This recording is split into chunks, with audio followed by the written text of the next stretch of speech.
Journalism రంగంలో doctorate పొందిన సీమ వార్త పత్రిక మరియు ఈ వార్తా న్యూస్ ఛానల్ అధినేత జర్నలిస్ట్ గోరంట్ల బీరేశ్వరయ్యకు హిందూపురం ప్రెస్ క్లబ్లో ఘన సన్మానం. పెనుకొండ నియోజకవర్గం గోరంట్ల మండలానికి చెందిన సీనియర్ పాత్రికేయులు గోరంట్ల బీరేశ్వరయ్య తాను రాసిన ప్రత్యేక కథనాలను సామాజిక మాధ్యమాల ద్వారా గుర్తించిన తమిళనాడు రాష్ట్రంలోని ఏషియా ఇంటర్నేషనల్ రీసెర్చ్ యూనివర్సిటీ వారు జర్నలిజం రంగంలో డాక్టరేట్తో పాటు లైఫ్ టైమ్ అచీవ్మెంట్ అవార్డును ప్రదానం చేయడం జరిగింది. ఈ సందర్భంగా స్థానిక ప్రెస్ క్లబ్ కమిటీ ఆధ్వర్యంలో హిందూపురం, లేపాక్షి, చిలమత్తూరు మండలాల జర్నలిస్టుల సమక్షంలో సన్మాన కార్యక్రమం నిర్వహించడం జరిగింది. ఈ కార్యక్రమంలో ప్రెస్ క్లబ్ కమిటీ సభ్యులు, జర్నలిస్టులు పాల్గొనడం జరిగింది. ఓకే గంగాపన్న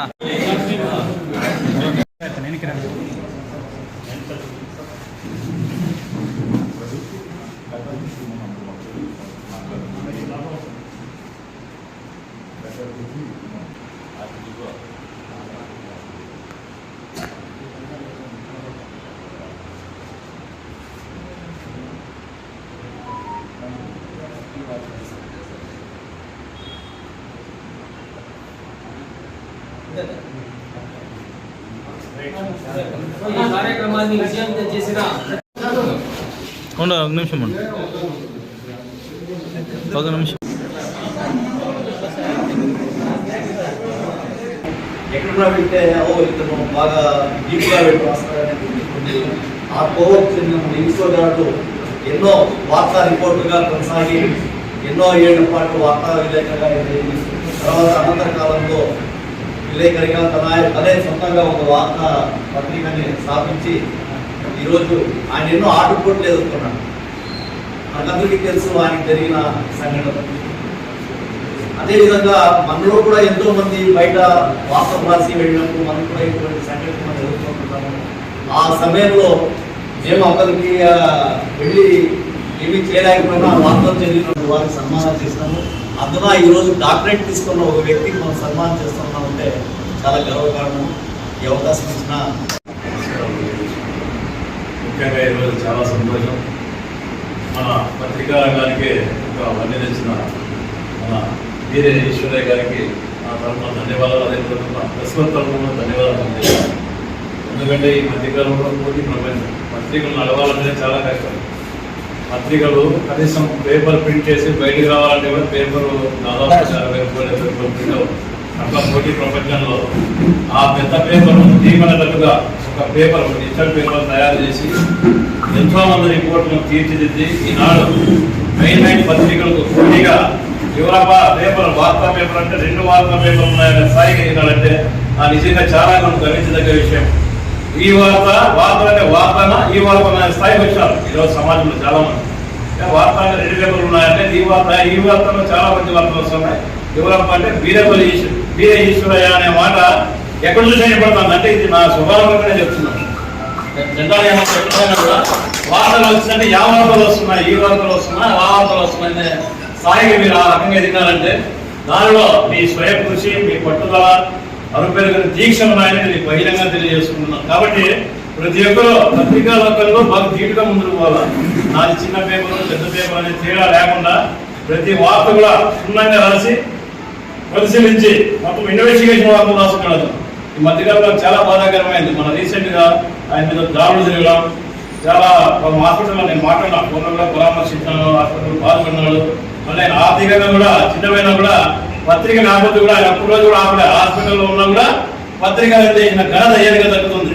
డీలా వల్లే దాడులు కొట్టి చంపుతా వల్ల కూడా డీలా వల్లే బెదిరించినారు. ఆయనకి నేను చంపుతామని బెదిరించినారు, దాడులు చేసినారు, నిద్రాహారాలు మానేశారు, మమ్మల్ని పిల్లలు బాధపడినారు. అయినా కూడా నా దీక్ష ఏమంటే పత్రిక అనేది రావాలా, ఆ వార్త ఈ లోకానికి తెలియాలన్న ఉద్దేశంతో ఆయన ఆసుపత్రిలో, సంజయ్ హాస్పిటల్లో ఉండి కూడా ఆ పత్రిక నడిపే ఈ రోజు ఆయన ఈ స్థాయికి రావడం నాకు చాలా గర్వించదగ్గ విషయం. ఈ రోజు మనం ప్రస్తుతం తరఫున కూడా ఆయన సన్మానం చాలా సంతోషం. అదేవిధంగా మనమంతా ఇతను ఆదర్శంగా తీసుకోవాలంటే, ఆదర్శం అంటే వేరే వర్గం కాదు.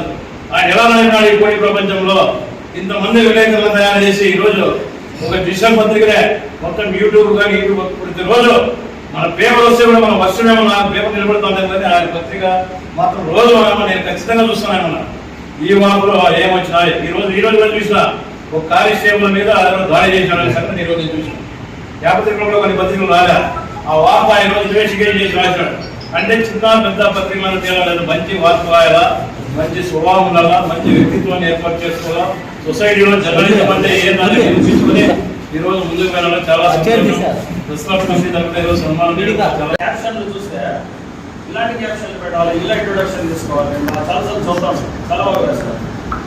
ఇంకోటి భయం అనేది లేకుండా ఇంట్లో ఓవర్ స్పీడ్తో రాసి ఒకసారి అందరిలో కూడా మంచి పేరు తెచ్చుకునేది. రిజిస్టర్ చేసుకోవాలి. అలాంటి దాడులు పాల్పడుతూ ఉంటారు.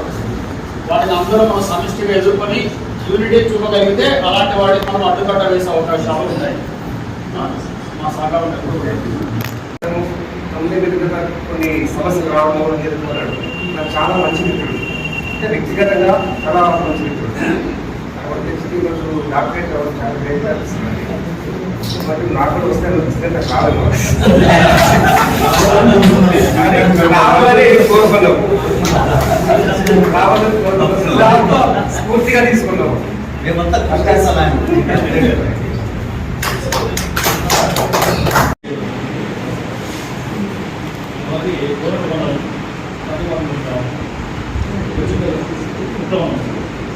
మేము ఆదర్శంగా మా మిత్రుడు తీసుకుంటాం, ఆదర్శంగా అవార్డు కూడా తీసుకుంటాం. దానికి మా మిత్రుడు తీసుకుంటారు సహాయం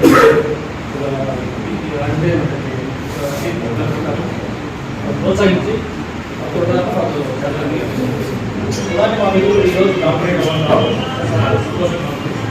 నేను కూడా దాంతో పాటు మేము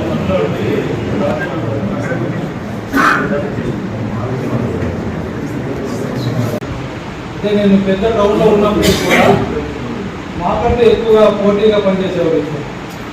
ఏ విషయంలో అయినా కానీ వార్తలు ఇచ్చేదాన్ని కానీ యాప్స్ సర్క్యులేషన్ అంటారు. ఆయన్ని చూసి నాకు ఆదర్శంగా నిలిచినాడు చెప్పండి. సో అలాంటి నా ఫ్రెండ్కు మంచి అవార్డు రావడం గారికి మా మామయ్య గారు కంగ్రాచులేట్ చేస్తూ, మా మామయ్య నాకు మ్యాక్సిమం ఇప్పుడు కూడా రిపోర్టర్గా ఉన్నప్పుడు నేను సర్క్యులేషన్లో ఉంటే అప్పటికే సజెస్ట్ చేయండి, ఎందుకు సర్క్యులేషన్లో నువ్వు రిపోర్టర్గానే చేసుకోవడానికి అప్పుడే సజెస్ట్ చేసింది. బట్ నాకు సర్క్యులేషన్లో శాలరీ చెప్తూ పనిచేస్తాను. అదే కార్యక్రమమైన ఆయన చెప్పినట్టుగానే నేను మహాన్యూస్ రిపోర్టర్గా ఉన్నా ఇప్పుడు. అయితే రీసెంట్గా వార్తలు రాసి భయంకరమైన ఇబ్బంది పడా, అంటే దాదాపు ప్రాణాపాయ స్థితికి పోయినప్పుడు కంట్లో నీళ్ళు సైతం వచ్చాయి. గవర్నమెంట్లో దాడి జరిగి ఇందుకు వచ్చే లోపలనే నా తోటి మిత్రులు అందరూ సహకారంతో వెంటనే హాస్పిటల్కి వెళ్ళేసి ఫస్ట్ ఎయిడ్ ఏదైతే ఉందో అది చూపించి రేపర్ బెంగళూరు. ఆ టైంలో అదే అవసరమై జర్నలిజం అనే ఫీలింగ్ వచ్చింది. తర్వాత వెంటనే ఈరోజు మళ్ళీ డాక్టర్ ఇదిరా అనేది మళ్ళీ ఒక ఫీలింగ్. అట్లా ఈ విధంగా ఎదుగుతున్న సందర్భంగా ఖచ్చితంగా జర్నలిజంలో మంచి పట్టుదల ఉంటే ముందుకు రాణించగలమనే డాక్టరేట్ ఈశ్వరానికి శుభాకాంక్షలు. ప్రెస్ క్లబ్ కమిటీ తరఫున, ప్రెస్ క్లబ్ విలేకరుల తరఫున ఇలాంటి కార్యక్రమాలన్నీ జరుపుకోవడం అనేది నిజంగా చాలా శుభ పరిణామం. ఆయన నాకు కూడా కొద్దిగా పరిచయమే. యాక్చువల్గా ఆయన వార్తలు ఎట్లా ఉన్నాయంటే అదే ప్రకాశ్ సార్ చెప్పుకుంటూ ఆ క్యాప్షన్స్ కానీ ఆ వార్త యొక్క కంటెంట్ కానీ చాలా బాగుంటుంది. మెయిన్ ఎక్కడ కూడా పెద్ద పత్రికలకు ధీటుగా ఈరోజు ఆయన సొంతంగా ఒక పత్రికను ఒక ఛానల్ను నడుపుతున్నాడంటే చాలా గ్రేట్. అందులో ఒక పత్రికను ఒక ఛానల్ను నడపడం అనేది ఆషామాష విషయం కాదు. ఏదో మనం తీసేసి ఊరికే జస్ట్ యూట్యూబ్లో అప్లోడ్ చేసే రకం కాకుండా ఒక క్వాలిటీ మెయింటైన్ చేస్తున్నాడు ఆయన. ఒక బులెటిన్లు వదలడం కానీ ఈ వార్త అనే యూట్యూబ్ ఛానల్ దాంట్లో కూడా చాలా బాగా వస్తున్నాయి. అంటే ఆయన ఒక ఎంత కృషి చేసిందంట దాని వెనకాల, అంటే ఎంతో స్ట్రగుల్ అయ్యి, అంటే ఈ సంస్థల్లో పనిచేసేటప్పుడు మనకి ఏముంటుందంటే టార్గెట్స్ ఉంటాయి. సో ఈ టార్గెట్స్ వల్ల ఏమవుతుందంటే ఆ టార్గెట్స్ రీచ్ కావడమో లేకుంటే ఇంకోటి, ఎందుకంటే వాళ్ళ సొంతంలో నేనే ఒక ఎండి అయితే ఎట్లుంటుందో ఒక ఆలోచన చేసి ఈశ్వరన్న అంత పెద్ద స్థాయికి ఎదుగడం అనేది నిజంగా చాలా గ్రేట్ అనమాట. పెనుగొండ నియోజకవర్గం కూడా మీది అనుకుని ప్రతి ఒక్కరి తరఫున పోరాటం చేసి మీరు మాకు ప్రత్యేకంగా సాయం చేయాలా. ఇలాంటి శుభ సందర్భంలో ఈశ్వరునికి ఇంతటి హిందూపురం నియోజకవర్గం తరఫున సన్మానం చేయడం ఇది చాలా గొప్పైన విషయం. ఆయనలో కూడా మా ఖచ్చితంగా హిందూపురానికి, ఈ ప్రెస్ క్లబ్కి, ఈ యొక్క పాత్రికేయ బృందానికి అండగా ఉంటూ మరిన్ని మాకు సేవలు చేస్తాడని కూడా కోరుకుంటూ ఈ అవకాశం ఇచ్చినటువంటి ప్రెస్ క్లబ్ బృందానికి, సీనియర్లందరికీ హృదయపూర్వక నమస్కారాలు.